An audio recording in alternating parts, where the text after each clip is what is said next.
ဆင်းရဲပေမဲ့မဟုတ်မခံစိတ်ရှိတဲ့သူကတော့ပလိုကြီးရွာသားဒုက္ခပါပဲအဲဒုက္ခဆိုတဲ့နာမည်နဲ့မလိုက်အောင်ဒုက္ခများလာတာကတော့သူ့ရဲ့ဘဝပေါ့လေဒါပေမဲ့အမေမွေးပေးထားတဲ့ရုပ်ကတော့ရုပ်ဖြောင်ဖြောင်ရှိပေမဲ့ဂုံမရှိငွေမရှိဘဝမို့ချစ်မှုရေးရာကိစ္စတွေကိုမစင်စားနိုင်သေးပဲတကူတဲ့အထီးကျန်နေရတာပေါ့ဒီနေ့တော့လမ်းဘေးမှာထိုင်နေရင်ဘယ်ခက်ကမှမသိတဲ့ကိဘတ်ဖုန်းတစ်လုံးကောက်ရလိုက်ပါတယ်ဟင်ဘာကြီးကြလာလဲဟာချက်ချင်းပဲတီလုံးတန်တွေမြည်လာတာနဲ့ဖုန်းကိုကောက်ကင်လိုက်တယ်ဟယ်လိုဖုန်းထဲကနေဒေါသတကြီးအတန်ကြီးထွက်လာတယ်ဟဲ့အောင်ဖုန်းတစ်ခုမင်းငါဖုန်းခိုးသွားပြီးဘာလုပ်နေတာလဲအခုချက်ချင်းပြန်လာပေးမဟုတ်ပါဘူးဗျာကျွန်တော်ကောက်ရတာပါဗျဒါပေမဲ့ဟိုဘက်ကတော့လုံးဝမယုံပါဘူးမရှင်းပြနဲ့ဖုန်းတစ်ခုငါဖုန်းကငါအဖိုးလက်ထက်ကလေးကတုံးလာတာကွာ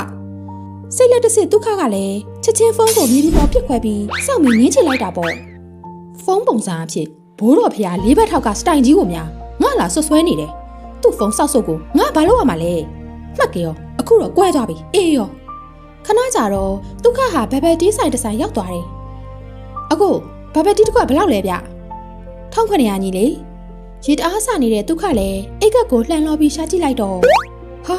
ာကျွန်တော်မှ1500ပဲရှိတယ်နည်းနည်းလျှော့ပေးလို့မရဘူးလားကိုရမရဘူးညီလေဈေးကဒီဈေးပဲဘိုက်ကလည်းစားပတ်စံကလည်းမလားဒုက္ခတယောက်အားငယ်ပြီးရက်နေတော့အသားဖြူဖြူကိုလုံးလှလာရင်ဆဆပုံစံနဲ့လှပတဲ့မိန်းကလေးတယောက်ရှောက်လာတယ်ဒီကကိုဘဘတီးတောက်မလို့လားရှင်တောက်ချင်တာပေါ့ဗျာဒါပေမဲ့ပတ်စံမလောက်လို့အကိုကြီးဒီကကိုအတွက်ဘဘတီးတစ်ခွက်လုပ်ပေးပါကျမရှင်းမမယ်ဟာမဟုတ်တာညီမရဲ့အားနာစရာဗျာရပါတယ်ရှင်ရေစာနေတဲ့သူကိုတိုက်တာကုသိုလ်လည်းရပါတယ်ရှင်ကျေးဇူးများကြီးတင်ပါတယ်ဗျာညီမစိတ်ထားတော့ကောင်းတာပဲဒါနဲ့ညီမဘယ်ရွာလဲဗျစော်တော်ကုန်းရွာပါကိုဟာကျွန်တော်တို့နဲ့နီးတာပဲတွေ့ရတာဝမ်းသာပါတယ်ဗျာဒီလိုနဲ့သူတို့နှစ်ယောက်မိတ်ဆွေဖြစ်သွားတယ်မိန်းကလေးနာမည်ကပလဲသူမစိတ်ထားကောင်းပြီးကုညီတတ်တဲ့သူအဲ့ဒီနေ့ကစပြီးဒုက္ခရဲ့နှလုံးသားလေးကလည်းတဖြည်းဖြည်းနဲ့အချစ်နဲ့ဖမ်းဆားတာခံလိုက်ရတော့တာပါပဲနေ့တိုင်းဒုက္ခဟာပလဲကိုလိုက်ခိုးကြည့်နေမိတာပေါ့ပလဲဟာနေ့စဉ်ကြောင်းသွားတိုင်းဗန်ကားနဲ့ကိုပိုင်တိုက်ရင်အကြီးကြီးတွေကထွက်လာတာကိုကြည့်ပြီးသူ့ရာချမ်းသာတယ်ထင်ပါရဲ့ကွာကိုဘက်ကိုပြန်ကြည့်မိတော့မျက်နှာမွဲဆင်းရဲသားဖြစ်နေတာမို့အားငယ်မိတာပေါ့ငါလိုဆင်းရဲသားကိုသူဘယ်လိုလုပ်ကြိုက်ပါမလဲစိတ်ထဲမှာတော့အချစ်စိတ်တွေကတဖြည်းဖြည်းရင့်တန်လာတာပေါ့ဒုက္ခကပလဲရဲ့အရေးကလေးလိုပဲအရေးတကြီးကြီးနဲ့လိုက်ကြည့်ပြီးအချစ်စိတ်တွေယူဖိနေတာပေါ့ဈေးလမ်းမေးမှရက်ပြီးပလဲကိုကြည့်နေတော့ဆန်ရှင်ကလှမ်းငေါက်တယ်ဟဲ့ကောင်ဒုက္ခငါဆန်ရှင်ကဘာလာပိတ်နေတာလဲဈေးကမပေါက်သေးပါဘူးဆိုမှဒင်းရတမျိုးဒုက္ခလည်းရှက်ရှက်နဲ့ဟီကျွန်တော်ကောင်မလေးလာကြည့်နေတာပါဗျဒီပြောဒီနေ့မှာတော့ပလဲဟာဈေးထဲမှာတော့ပုတ်ကြီးကွက်စားနေတော့ရုတ်တရက်လူတစ်ယောက်ကပလဲရဲ့အိတ်ကိုလူပြေးဖို့ကြက်မာတယ်ကြည့်ကြပါအောင်ရှင်တခုဒါမျိုးတော့ဘာရမလဲဒုက္ခဟာချက်ချင်းကောင်မလေးရှေ့ပြစ်ထွက်သွားပြီးအဲ့ဒီတခုကိုကင်ပေါက်ဟီးရိုးလှုပ်လိုက်တာပေါ့ဒုက္ခဟာတခုဖမ်းပြီးအိတ်ကိုပြန်လို့ယူနိုင်ခဲ့တယ်ဒီမှာညီမရဲ့အိတ်ပါဗျပလဲလေဒုက္ခကိုတအားကျေးဇူးတင်သွားတာပေါ့ကျေးဇူးတင်လိုက်တာအကိုသာမရှိရင်ညီမဒုက္ခရောက်တော့မလို့တခါတော့ညီမကျွန်တော်ကိုပပတီးဝက်တိုက်ပူတယ်လေဒီလောက်တော့လုပ်ပေးရမှာပေါ့ဒါနဲ့ထမင်းစားပြီလားကိုမစားရသေးပါဘူးဗျနောက်မှစားမလို့ဒါဆိုတူတူသွားစားအောင်ရှင်ဒီနေ့ညီမတကားခံပါမယ်ဟာအားနာစရာဗျာပလဲလေဒုက္ခကို5 star ဆင့်ရှိတဲ့စားတော့ဆိုင်မှာထမင်းလိုက်ကျွေးပါတယ်ထမင်းစားရင်ဟင်းတွေကအရင်ရတာရှိတာပဲဗျာကျွန်တော်တက်ဒီလိုအစ်စ်မြတ်အစားအစာမျိုးတစ်ခါမှမစားဘူးကိုနောက်တစ်ခါလဲအတူလာစားကြတာပေါ့ကိုရဲ့ဒါနဲ့အကူကဘလို့ဖြစ်ပြီးကျမအကူညီလိုတဲ့အချိန်မှာကွက်တီရောက်လာတာလဲရှင်တခိုးပေါ်လာတာနဲ့ချက်ချင်းအကူပေါ်လာတယ်နော်တကယ်တော့ကျွန်တော်ညီမကိုတိတ်တိတ်လေးလိုက်ခိုးကြည့်နေမိတာကြားပါပြီရှင်ဘာလို့လဲညီမကိုစစ်ဆိုးကျင်လဲဆိုပါဘဘတီးဝက်တိုက်တဲ့နေရာစပြီးအခုညီမကိုတတိထားမိပြီးစချစ်မိသွားတယ်ဒါပေမဲ့စင်းရဲတဲ့ဘဝမျိုးမျှော်လင့်ချက်မထားရခဲ့ဘူးစင်းရတာအပြစ်မှမဟုတ်ပဲဘာဖြစ်လဲကိုရဲ့ကျမတို့တော့ပတ်စံတဲ့လူတစ်ယောက်ရဲ့စိတ်ထားပိုအရေးကြီးတယ်ရှင်တကယ်တမ်းတော့အညာလွယ်လို့ထင်ချစ်ထင်မှာကျမလည်းအခုစတွေ့ရနေကြတဲ့ရင်ခုန်နေမိတာပါဒုက္ခကမယုံနိုင်တယ်လို့ကြည့်လိုက်ပြီးဟင်ဒါဆိုအကိုတို့ဟုတ်ကဲ့အကိုချစ်ကိုကျမလက်ခံပါတယ်တကယ်လားယင်တကယ်ပေါ့ယေဒုက္ခဟာဝမ်းသာလုံးထောက်ကုန်မတက်ဖြစ်သွားတာပေါ့ဒီလိုနဲ့ဒုက္ခနဲ့ပလဲရဲ့အချစ်ဇာလန်းလေးဟာအစပြုတ်ခဲ့တာပေါ့သူတို့နှစ်ယောက်ဟာငွေကြေးအဆင့်တန်းဆိုတာတွေကိုမကြည့်ပဲအချစ်စစ်နဲ့ချစ်ခဲ့ကြတယ်ချစ်သူတဘာဝရုပ်ရှင်တူတူတွားကြည့်ကြတယ်ရှောက်လေကြတယ်ပြီးတော့နေတိုင်းဒုက္ခဟာသူ့ရဲ့ဆိုင်ကယ်ဆုပ်ကလေးနဲ့ပလဲကိုကြောင်းချိုကြောင်းဖို့လှုပ်တာပေါ့ ဆိုင်ကစုပ်ကဖောက်လို့ဆက်လို့ရတာတခါတလေကြပေမဲ့ပေါ့လေဟေးနှိုးစမ်းမအောင်ဟာအေးဒီနေ့တော့နှိုးရပြီဟာနှစ်ယောက်သားကြီးမောရင်ပျော်ပျော်ရွှင်ရွှင်ချစ်သူဘဝကိုဖျက်ဆီးနေခဲ့ကြတာပေါ့ဒါပေမဲ့သူတို့တွဲနေတာကိုပလဲရဲ့အမေဒေါ်ကြီးကျဲကတော့မသိသေးဘူးအချိန်တော်ကြာလာတဲ့ခါမှာတော့ပလဲမေဟာသူ့သမီးကိုတခုခုမတင်ကားစပြုလာခဲ့တယ်မမေသမီးချောင်းသွားလာအောင်မယ်နော်ဒီနေ့ဘာလို့စောကြီးချောင်းသွားတာလဲသမီးရဲ့ထူးထူးဆန်းဆန်းအရင်နေ့တွေတုန်းကတော့မနေ့၈နာရီထိုးရတော့မထသေးဘူးမဟုတ်လားသမီးချောင်းမှနည်းနည်းကိစ္စရှိလို့ပါမမေကိစ္စနည်းနည်းရှိလို့ဟုတ်လားပလဲမေဒေါ်ကြီးကျဲဟာသူမသမီးရဲ့ထူးဆန်းတဲ့အပြုတ်မှုတွေကိုသတိထားမိလာပြီးတနေ့ဝင်လာတယ်ဟယ်လိုစုံတော့ဆန်ရှိလားဟုတ်ပါတယ်တခင်မဘာခိုင်းစရာရှိလို့လဲခမအေးငါသမီးကြောင့်နေလိုက်စုံစမ်းပေးစမ်းအခုတော့ तू မူပြက်နေလို့ရီစားတွေပါတယ်များရနေမလားမသိဘူး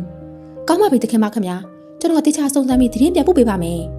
ပလဲရဲ့မေဟာသူမသမီးရဲ့ပြုတ်မှုတွေကိုတနေ့ဝင်နေတာကြောင့်စုံတော့ဆန်ရှိကိုလိုက်စုံစမ်းခိုင်းလိုက်တာပေါ့စုံတော့ဆန်ရှိဟာပလဲချောင်းပြန်နေကြလမ်းကနေအသေးချာကိုစောင့်ကြည့်နေပါတယ်ဟောမတွေ့သေးပါလားခဏကြာဒုက္ခရဲ့ဆန်ငယ်နောက်ကနေထိုင်လိုက်လာတဲ့ပလဲကိုမြင်သွားပါတော့တယ်ဟိုမှာပဲတခင်မလေးပလဲစုံတော့ဆန်ရှိဟာမြင်လိုက်ရတဲ့မြင်ကွင်းကြောင့်တအားအံ့ဩသွားတယ်မြုံနိုင်စရာပဲတခင်မလေးပလဲလို့တထေးသမီးတယောက်ကဒီလိုဆင်းရဲတဲ့ကောင်တွေတွဲနေတာလား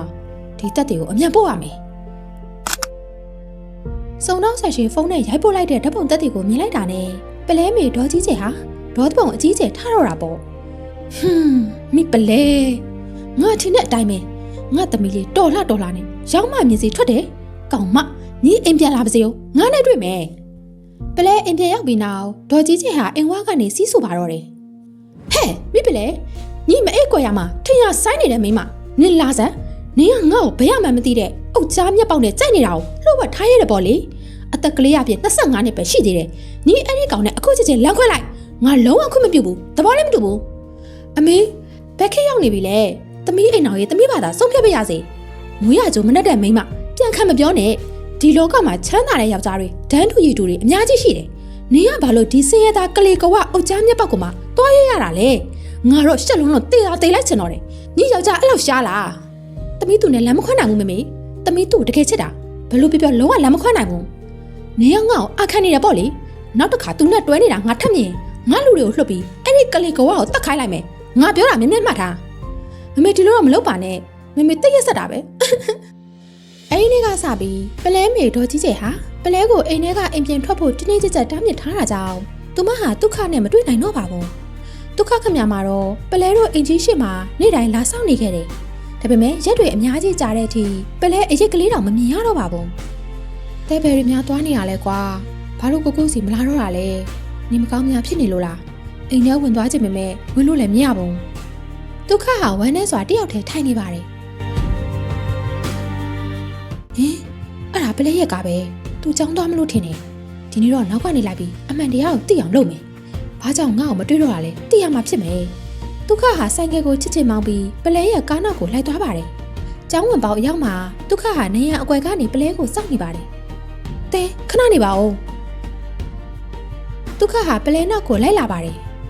အကူဘာလို့ကျမတို့ကိုအမြဲလိုက်နေရလဲအကူဘာတွေမှားနေရလဲ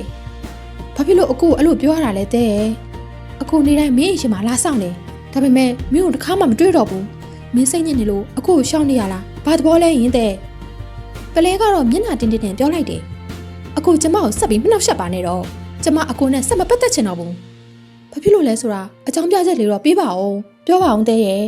ဘယ်အကြောင်းပြချက်ကမှစိတ်ပြောင်းသွားပြီဆိုတဲ့စကားထက်ပိုကောင်းတာမရှိတော့ဘူးကိုဒုက္ခဟာအရန်ကြေကွဲသွားတယ်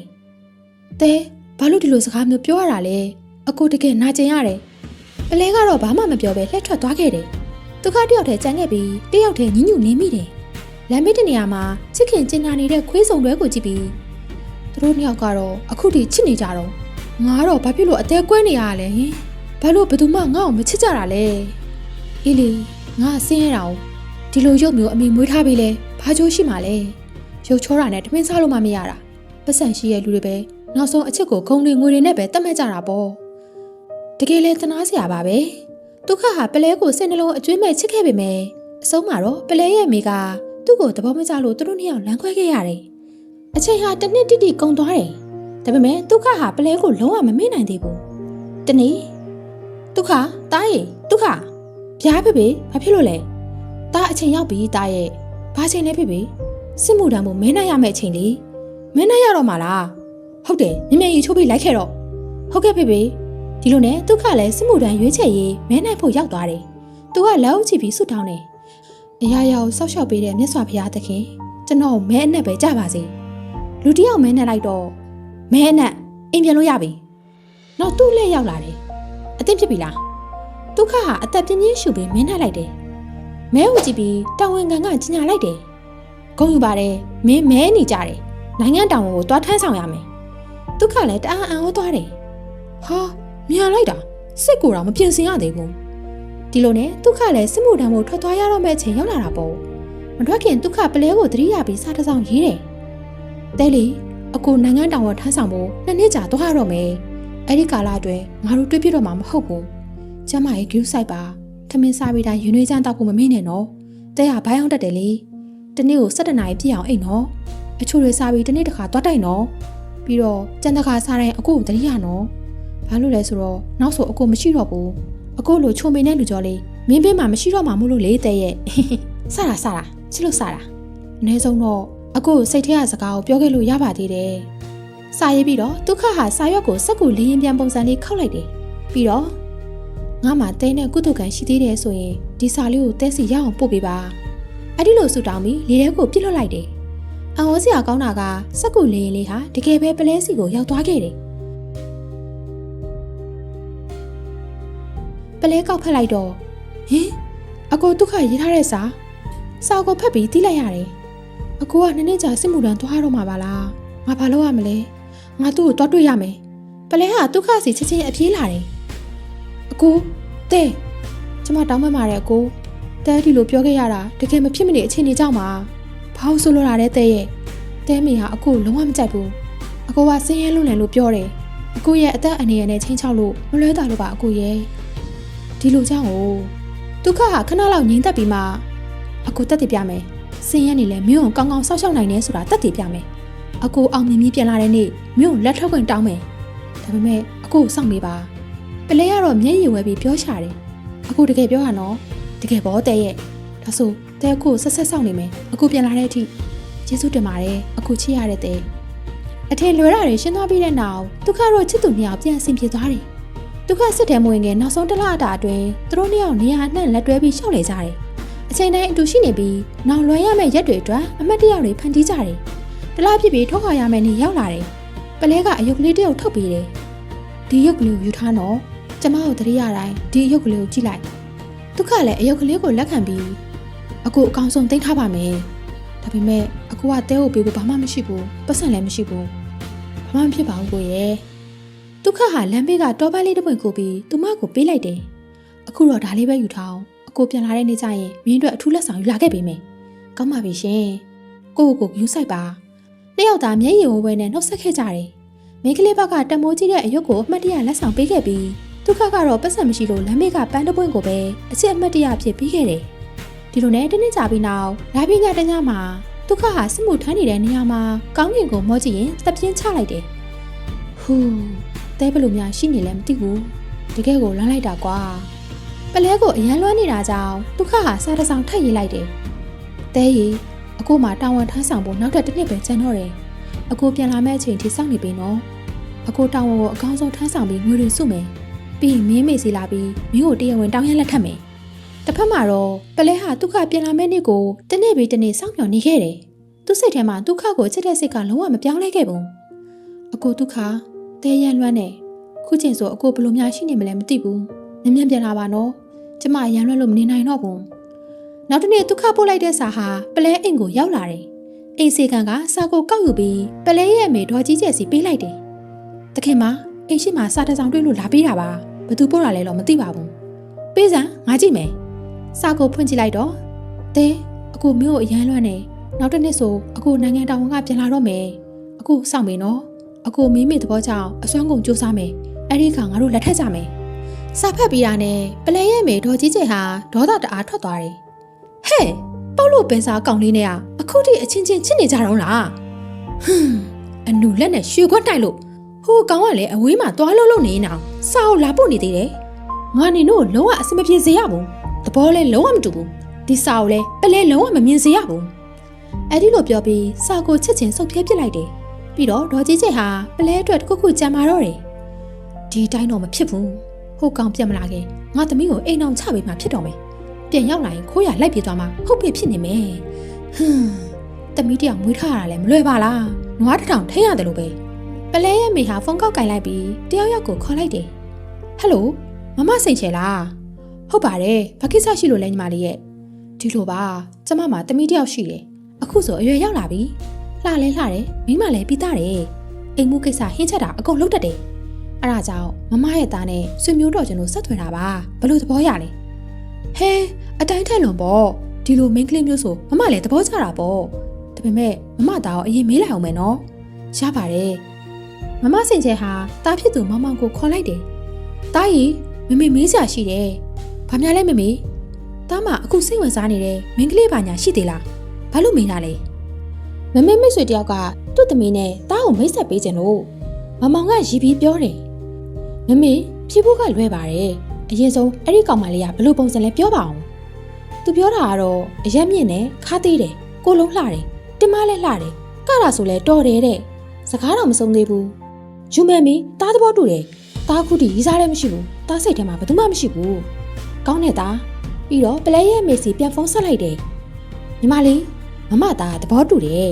်ကောင်းတယ်မမဒါဆိုကျန်တာကျမတာဝန်ထားလိုက်ပါရပါတယ်အချိန်ကြီးဘလို့ဖြစ်လဲဆိုတာထက်ကြောင်းကြပြီနော်အင်းမတေချာပေါက်ပေါ့ရှင်ဒီလိုနဲ့ဒုက္ခနဲ့ခွဲမရတော့မှန်းသိတဲ့ပလဲရဲ့အမေဟာနီလန်းအစ်စ်သုံးဖို့ဆုံးဖြတ်လိုက်တယ်ပလဲရှင်းမမေစိတ်ကိုပြင်ထားမမေမင်းအတွက်သရိုးသားလောင်းရှာပြီးပြီကိုလည်းလှလှပပပြင်ထားမကြခင်သူနဲ့တွေ့ရတော့မယ်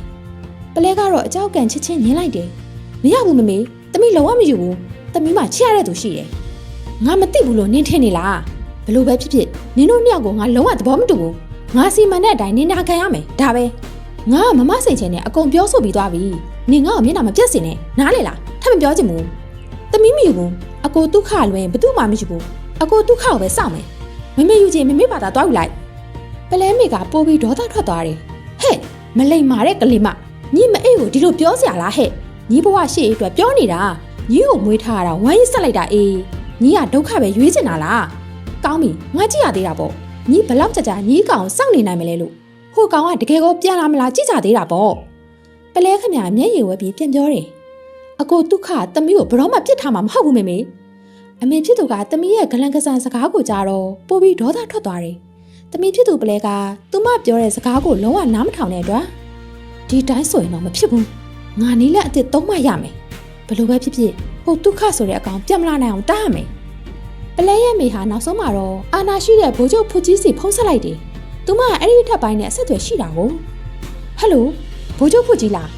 းဘိုးချုပ်ဖူကတော့ကဖုန်းလာကင်ပါတယ်ဟုတ်ပါတယ်မမကြီးဘာများကူညီလို့လဲရှင်ကျမမှာတောင်းဆိုချင်တာတစ်ခုရှိတယ်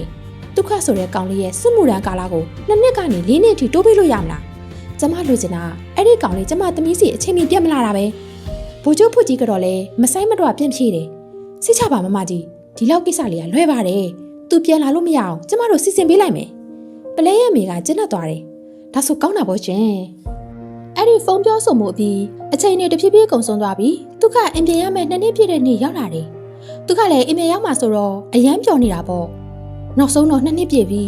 ဒီနေ့ပလဲကိုတော့တွေ့မှရတော့မယ်အဲ့ဒီချိန်မှာပဲတက်သားဒုက္ခဗျားဖို့ချုပ်ဖို့မင်းအင်ပြန်လို့မရသေးဘူးဒုက္ခလည်းအံ့ဩသွားပြီးဘာဖြစ်လို့လဲဗျအေးတောင်းဝန်အစ်စ်ရှိတယ်ရွာထဲမှာကြားတွေတောင်းချမ်းနေတယ်အဲ့ဒီကြားတွေကိုအကုန်ရှင်းလင်းပြီးတဲ့အထိမင်းတို့တောင်းဝန်ထမ်းဆောင်ရမယ်ဗျာဘယ်လောက်ကြာမလဲအနည်းဆုံး2နှစ်အချိန်နေဆိုရင်4နှစ်လည်းဖြစ်နိုင်တယ်ကိုတောင်းဝန်ကိုကောင်းကောင်းထမ်းဆောင်ပါဟုတ်ကဲ့2နှစ်ပြည့်ရင်ပလဲစီပြန်ရတော့မယ်လို့မျှော်လင့်ထားတဲ့ဒုက္ခဟာအခုတော့နောက်ထပ်4နှစ်ထပ်နေရမယ်ဆိုတဲ့သတင်းကြောင့်စိတ်ပြက်လက်ပြက်ဖြစ်သွားတယ်ဒါနဲ့သူလည်းပလဲအတွက်စာတစ်စောင်ရေးလိုက်တယ်တောင်းဝန်အစ်စ်ကြောင့်ပြန်မလာနိုင်သေးတဲ့အကြောင်းအားလုံးကိုရေးသားပြီးပို့လိုက်တယ်ဒါပေမဲ့ဒုက္ခပို့တဲ့စာတွေဟာပလဲစီတစ်ခါမှမရောက်ခဲ့ဘူးစာရီရောက်တိုင်းဒေါ်ကြီးကျယ်ကကြားဖြတ်ယူပြီးမီးရှို့ပစ်ခဲ့တယ်။တစ်ဖက်မှာပလဲကတော့ဒုက္ခကိုတစ်နေ့ပြီးတစ်နေ့စောင့်နေခဲ့ပေမဲ့2နှစ်ပြည့်သွားတဲ့အထိဒုက္ခပြန်မလာခဲ့ဘူး။ပလဲကဝမ်းနဲ့စွာနဲ့ဒီနေ့ဆို2နှစ်တောင်ပြည့်သွားပြီ။အကိုဘာလို့အခုထိပြန်မလာသေးတာလဲ။အဲ့ဒီချိန်မှာဒေါ်ကြီးကျယ်ရောက်လာတယ်။ဟဲ့အခုထိဟိုကောင်ကိုစောင့်နေတော့လား။အခုချိန်ဆိုရင် तू ကဟိုဘက်မှာကောင်မလေးအစ်စ်ရနေလောက်ပြီ။ ဟိုမှာလှပတဲ့မိန်းကလေးတွေအများကြီးရှိရလို့ကြားတယ်အခုဆိုသူများနဲ့အိမ်အောင်ကြနေလောက်ပြီသမီးလည်းအသက်မငယ်တော့ဘူးမကြခင်30တဲ့ဝင်တော့မှာအဲ့ဒီချိန်ကျမှနောင်နာမရနဲ့အမေကြိုတတိပေးထားတာဟုတ်ဘူးမေသမီးဒုက္ခကိုယုံနေ तू ကအဲ့လိုလူမဟုတ်ဘူးဒါဆိုဆက်ဆောင်နေလိုက်ဒါပေမဲ့စိတ်ပြောင်းသွားတဲ့နေ့ကျရင်အမေကသူတို့သားအစ်ရှာပေးဖို့အစင်းသင့်မယ်စိတ်ပြောင်းတာနဲ့အမေကိုပြောလိုက်ဒေါ်ကြီးကျယ်ရဲ့စကားတွေကိုကြားပြီးပလဲရဲ့စိတ်ထဲမှာတန်တရားတွေဝင်လာတယ်ဒုက္ခမှာတကယ်ပဲတခြားတစ်ယောက်ရှိသွားပြီလားဘာလို့ဆိုနှစ်ကြော်သွားရအောင်ဒုက္ခကပြတ်မလာသေးဘူးလေဒီလိုနဲ့နောက်ထပ်၄နှစ်ထပ်ကုန်သွားတယ်ဒီတစ်ခါတော့ဒုက္ခရဲ့တောင်ကတကယ်ပြီးဆုံးသွားပြီအိမ်ပြန်ကနေမှသူကစစ်ဆက်လက်စွပ်တကွင်ဝယ်လိုက်တယ်တောင်ဝထမ်းဆောင်ပြီးအလောက်ကန်လဲတင်းငိမ့်လာပြီဖြစ်လို့ပလဲကိုလက်ထပ်ခွင့်တောင်းဖို့အချိန်တန်ပြီလို့သူတွေးလိုက်တယ်ဒုက္ခကလက်စွပ်ကိုကြည့်ရင်ပလဲဒီလက်စွပ်လေးကိုမင်းသဘောကျမယ်လို့မျှော်လင့်ပါတယ်ပလဲကတော့ဒုက္ခကိုနှစ်ပေါင်းများစွာမျှော်လင့်ဆောင်ဆိုင်ခဲ့ပြီးတော့ယခုချိန်မှာတော့ပလဲကစောင့်ရင်နဲ့တိမခံနိုင်တော့ဘူးဘာလို့လဲဆိုတော့ဒုက္ခစီကစားတဲ့ဆောင်သတင်းတစ်ခုတောင်သူမရခဲ့ဘူးတကယ်တော့ဒုက္ခစာဖို့တိုင်းဒေါ်ကြီးကျယ်ကကြားဖြတ်ယူပြီးချက်ချင်းမီးရှို့ပစ်ခဲ့တာဖြစ်တယ်ပလဲကမျက်ရည်ဝဲပြီးတိုးလေးပြောလိုက်တယ်နှစ်ဖြစ်ရင်ပြန်လာမယ်လို့ပြောခဲ့တာမဟုတ်လားအကူကဘာလို့ဒီလောက်ရက်ဆက်ရတာလဲညီမကိုလိန်ခဲ့တာပဲညီမထပ်မဆောင်နိုင်တော့ဘူးနောက်ဆုံးမှာတော့ပလဲကဆုံးဖြတ်ချက်ချလိုက်ပြီးဒေါ်ကြီးကျယ်စီတွားတွေ့တယ်အမေသမီးအမေပြောသလိုလုပ်ပါမယ်ဒေါ်ကြီးကျယ်ကဝမ်းသာသွားတယ်အေးအခုမှသမီးတွေ့မှန်သွားပြီပေါ့ချက်ချင်းဖုန်းကောက်ဆက်လိုက်တယ်ဟယ်လိုဒေါ်ကြီးကျယ်ပါမနေ့ပြန်ကျမတို့ချိန်ထားတဲ့အတိုင်းမင်္ဂလာပွဲစီစဉ်လိုက်တော့တစ်ဖက်ကလည်းဝမ်းသာစွာပြန်ဖြေတယ်ဒါဆိုမနေ့ပြန်ကျမသားမမောင်လည်းမင်္ဂလာဆောင်ရတော့မှာပေါ့နောက်တနေ့မနက်ပလဲနဲ့မမောင်တို့ရဲ့မင်္ဂလာပွဲကိုဖုန်းတော်ကြီးကမင်္ဂလာမြတ်တာရွတ်ဖတ်ပေးနေပြီးပွဲလာဧည့်သည်တွေကလည်းပြုံးပြုံးရွှင်ရွှင်ကြည့်နေကြတယ်မမောင်ကစကားထက်တဲ့အထိကိုစိတ်လှုပ်ရှားနေတယ်ဒီနေ့ပလဲဟိုမဟုတ်သေးပါဘူးအသက်ပြင်းပြင်းရှူလိုက်ပြီးပလဲကို့လက်ထပ်ပေးပါနော်ရှက်လုံးလို့မျက်နှာတောင်နီးရဲသွားတယ်တစ်ချိန်တည်းမှာပဲဒုက္ခကတော့ဘာမှမသိပဲပလဲကိုလက်ထပ်ခွင့်တောင်းဖို့နေတိုင်းလေ့ကျင့်နေခဲ့တယ်ပလဲကို့လက်ထပ်ပေးပါနော်ဟာဟုတ်သေးပါဘူးပလဲကို့လက်ထပ်ပေးပါသူကအချင်းချင်းလေ့ကျင့်ရင်ပလဲမင်္ဂလာဆောင်နေပြီဆိုတာလုံးဝမသိခဲ့ဘူးအိမ်ပြန်ရောက်ချင်းဒုက္ခကပလဲကိုတွားရှာတော့တယ်ပလဲထွက်လာပါဦးအခုပြန်လာပြီအိမ်ကြီးချင်းတယောက်ကပြောလိုက်တယ်ပလဲလားမင်္ဂလာပွဲသွားနေတယ်လေဒုက္ခလည်းအံ့ဩသွားပြီးမင်္ဂလာပွဲကဘာမှလဲဟိုဘက်ရွာခမ်းမမှာကျေးဇူးပါဒုက္ခလည်းအပြေးလေးလိုက်သွားတယ်အဲ့ဒီချိန်မှာမမောင်ကမင်္ဂလာစကားပြောနေတယ်ပလဲဒီနေ့ကိုဘွားမှာအပျော်ဆုံးနေ့ပဲသိလားမင်းကိုဇနီးဖြစ်ရလိုက်ရတာအယံဝမ်းသာတာပဲဒါဟာကံကြမ္မာကငါတို့နှစ်ယောက်ကိုစုံစည်းပေးတာလို့ယုံနေဒီညအစပြီးငါတို့အတူဘွားအသစ်စားကြတော့မယ်သူတို့သမီးကိုလက်စွပ်ဆွပေးနိုင်ပါပြီဒါပေမဲ့ပလဲရဲ့မျက်နှာမှာပျော်ရွှင်တဲ့အရေးအယောင်ရှိမနေဘူးဒေါ်ကြီးကျက်ကတော့ဘေးကနေကြည့်ပြီးကျဉ်းနေခဲ့တယ်အေးဒီလိုမှပေါ့သူတို့ကလက်စွပ်ပေးနေတဲ့အချိန်မှာဒုက္ခဟာရောက်လာခဲ့တယ်သူမြင်လိုက်ရတဲ့မြင်ကွင်းကြောင့်ခြေလမ်းတွေရက်တန့်သွားတယ်မဟုတ်ဘူးပလဲဒုက္ခကိုမြင်လိုက်ပြီးထိတ်လန့်သွားတယ်အခုဒုက္ခပြန်လာပြီလားဒုက္ခကမျက်ရည်ကျချင်စိတ်ကိုအတင်းမျိုးသိပ်ထားပြီးအပြုံးတစ်ခုကိုအာတင်ပြီးပလဲအတွက်ဂုဏ်ယူပါတယ်နော်ပလဲကဝမ်းနဲ့စွာဒုက္ခကိုကြည့်နေမိတယ်ဒါပေမဲ့အရာအလုံးဟာနောက်ကျသွားပြီတကယ်သနာစရာကောင်းတာကဒုက္ခပါပဲနှစ်ပေါင်းများစွာအနာဂတ်ကိုအတူတည်ဆောက်ဖို့အိမ်မက်မက်ခဲ့ပေမဲ့အကွာအဝေးတာဝန်နဲ့ကံကြမ္မာကြောင့်သူတို့နှစ်ယောက်မပေါင်းဖက်နိုင်ခဲ့ဘူးနောက်ဆုံးမှာတော့ပလဲဟာအဲ့ဒီအချိန်မှာအသင့်တော်ဆုံးလို့ထင်ရတဲ့ယောက်ျားကိုလက်ထပ်ခဲ့ရတယ်ဒေါ်ကြီးကျကတော့နောက်ဆုံးတော့ငါသမီးကိုစင်ရသားနဲ့မပေးရတော့ဘူးအဲ့ဒီလိုပြောပြီးကျဉ်းနေခဲ့တယ်ဒါပေမဲ့တကယ်နာကျင်ရသူကတော့ပလဲကိုယ်တိုင်ပါပဲသူမချစ်တဲ့သူနဲ့အတူဘဝကိုရှေ့ဆက်ရတော့မယ်လေဒုက္ခအင်ပြန်ရောက်တော့အဖေကပြန်လာပြီလားသားဒုက္ခကဘာမှမပြောဘူးအဖေကသားကိုကြည့်ပြီးတပြင်းချလိုက်တယ်အသက်ကွဲလာတာထင်တယ်ငါတို့ကသူတို့နဲ့မတန်ခဲ့ပါဘူးသားရဲ့သူပိုကောင်းတဲ့သူကိုယာသွားတာလဲဝမ်းသာပေးလိုက်ပါဒုက္ခကအခန်းထဲဝင်ပြီးတယောက်တည်းငိုရင်းအိပ်ပျော်သွားခဲ့တယ်ဘသူနဲ့မှလည်းစကားမပြောချင်တော့ဘူးအဲ့နောက်ဒုက္ခကနေဆက်မှာတောင်းဝထမ်းဆောင်ဖို့ထွက်သွားတယ်နောက်ထပ်နှစ်ကြာသွားတော့သူ့စိတ်တန်ရာတွေတဖြည်းဖြည်းသက်သာလာတယ်စိတ်တက်လည်းပြန်တက်မှလာတယ်တစ်ဖက်မှာတော့ပလဲနဲ့မောင်မောင်တို့ကအိမ်အောင်တဲ့ဘဝကိုပျော်ရွှင်စွာဖြတ်သန်းနေကြတယ်အစပိုင်းမှာပလဲကမောင်မောင်ကိုမချစ်ခဲ့ဘူးဒါပေမဲ့အချိန်ကြာလာတာနဲ့မျှမောင်မောင်ရဲ့ကောင်းမွန်တဲ့စိတ်ထားယူဆိုင်မှုတွေကြောင့်သူ့ကိုတဖြည်းဖြည်းချစ်မိလာတယ်မောင်မောင်ကလည်းဒုက္ခလိုပဲပလဲကိုအမှန်တကယ်ချစ်တဲ့သူဖြစ်တယ်နောက်ပိုင်းမှာသူတို့နှစ်ယောက်သားနှစ်ယောက်တောင်ရခဲ့တယ်ဒီနေ့ဒုက္ခကသူတို့မိသားစုကိုအဝေးကနေမြင်လိုက်တယ် ကလေးတွေရီမောနေကြတယ်ပလဲနဲ့မောင်မောင်လည်းပျော်ရွှင်နေကြတယ်အဲ့ဒီမြင်ကွင်းကိုမြင်လိုက်ရတော့ဒုက္ခဝမ်းမနေတော့ဘူးပလဲတခြားလူနဲ့လက်ထပ်သွားတဲ့အတွက်နောင်တမရတော့ပဲသူပြောနေရင်လုံလောက်ပါပြီဒီလိုပဲတွေးလိုက်တယ်ညနေခင်းတစ်ခုမှတော့ဒုက္ခကအတိတ်ကအချစ်အကြောင်းပြန်တွေးရင်နောက်ဆုံးအဖြစ်တစ်ခုရလိုက်တယ်အချစ်ဆိုတာပိုင်ဆိုင်ရမှမဟုတ်ဘူးကိုချစ်တဲ့သူပျော်ရွှင်နေတာဘဝကောင်းကောင်းရနေတာကိုမြင်ရရင်လေဒါဟာအချစ်ပါပဲဒါဟာဒုက္ခရဲ့ကိုချိုးမငဲ့တဲ့အချစ်ပေါ့ကြည့်ရတာတော့တာမန်အချစ်ဇလန်းလို့ထင်ရပေမဲ့တကယ်စစ်မှန်တဲ့အချစ်ဆိုတာမိဘတွေကသားသမီးကိုချစ်တဲ့မြတ်တာလိုပါပဲကိုမပိုင်ဆိုင်ရရင်တော့ကိုချစ်တဲ့သူပျော်ရွှင်နေတာကိုပဲမြင်ချင်တာအဲ့ဒါကစစ်မှန်တဲ့အချစ်ပါဒီနေ့ဇလန်းလေးကတော့ဒီမှာပဲပြီးဆုံးပါပြီ